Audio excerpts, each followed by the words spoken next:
காசு தானே பழகா. அம்மா இப்பவும் சொல்லறேன், நான் உனக்கு குடுக்கறேன். குடுக்கறேன்னா யாரு எப்ப குடுக்கறது? பொண்ணுகிட்ட இப்போதைக்கு குடுக்க முடியல. ஆத்தா இன்னைக்கு நான் குடுத்துட்டேன், நாளைக்கு உனக்கு குடுப்பா. நீ வாங்கிட்டு போ பலகா, அவசரப்படாத. எத்தனை நாள்? 3ஆம் தேதியில இருந்தா? ஆமா பலகா, 3ஆம் தேதி வீடு. ரொம்ப நாள் ஆச்சு. விடு, நீ ஈஸியா சொல்ற. வீட்டுல உட்காந்து விடு, நான் போய் பேச்சு வாங்க நீ வாங்க பணத்துக்கு. நீ ஏன் பதில் சொல்ற? அம்மா நான் சொல்றேன். சொல்ல பதில். என் பொண்ணுக்கு ஆத்தா நான் குடுத்துட்டேன். என் பொண்ணு கையெல்லாம் உன் கைக்கு வந்ததுக்கு அப்புறம் கொடுக்க வேண்டிய இடத்துல குடுத்துக்க பலகா. எப்ப வரும்? என் பொண்ணு கையில இருந்து பணம் எப்ப நீ வாங்குறியோ அப்ப உன் கைக்கு வந்து சேரும். இது பேர் பதிலா? ஆத்தா நான் சொல்றது அதுதானம்மா. என்ன சொல்ற ஆத்தா? அம்மா இன்னைக்கு கொடுத்திருக்க, நாளைக்கு என் பொண்ணு கையால நீ வாங்கிட்டு போ பாலகான்னு சொல்றேன். நாளைக்கு? ஆமா பாலகா. எத்தனை நாளா பாலகா இது?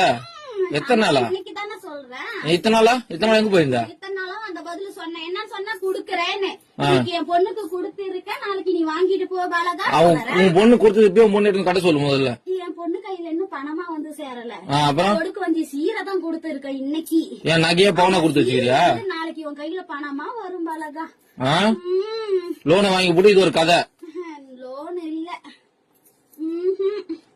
வாங்கின கடனுக்கு தான் எங்க அண்ணனுக்கு நீயே வட்டி கட்டிக்கிட்டு வர. தெரியாதா கோவிந்த்?